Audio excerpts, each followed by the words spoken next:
বং pizza রেস্টুরেন্টের একটা নতুন আউটলেট ওপেন হয়ে গেছে এখন মধ্যমগ্রামে, যেখানে ট্রেন এসে তোমাদেরকে দিয়ে যাবে তোমাদের পছন্দের খাবার।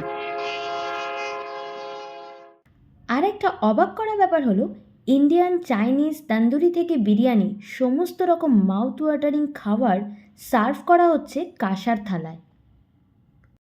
ট্রেনে করে চলে এসেছে আমাদের প্রথম অর্ডার চিজি চিকেন পিৎজা।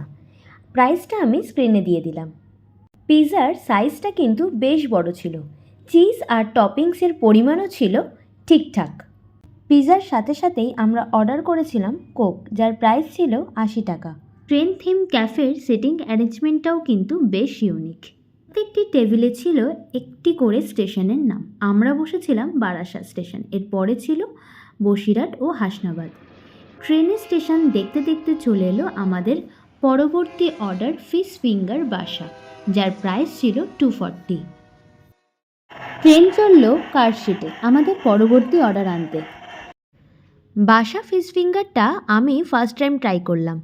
আর আরেকটা ভালো ব্যাপার, ওরা কিন্তু প্রত্যেকটা খাবার গরম গরম সার্ভ করছিল। প্ল্যাটারে ছিল 6 পিস ফিশ ফিঙ্গার, যার সাথে ছিল কাসুন্দি। খেতে বেশ মুচমুচে ছিল। তোমরা এখানে গেলে এই ডিশটা ট্রাই করে দেখতে পারো। চলে এলো আমাদের next item, chilli garlic pepper chicken, যার টেস্ট কিন্তু ছিল অসাধারণ। খেতে একটু স্পাইসি ছিল, টস্ট করা ছিল চিলি গার্লিক পেপার দিয়েই, আর ছিল কিছু অনিয়ন্স আর ক্যাপসি। এটার প্রাইস নিয়েছিল 180।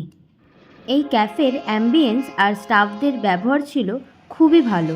যারা সোদপুর হয়ে আসছো এই রেস্টুরেন্টটাতে ভিজিট করতে, তারা মধ্যমগ্রামের অটো ধরলেই কিন্তু চলে আসতে পারবে এই রেস্টুরেন্টে।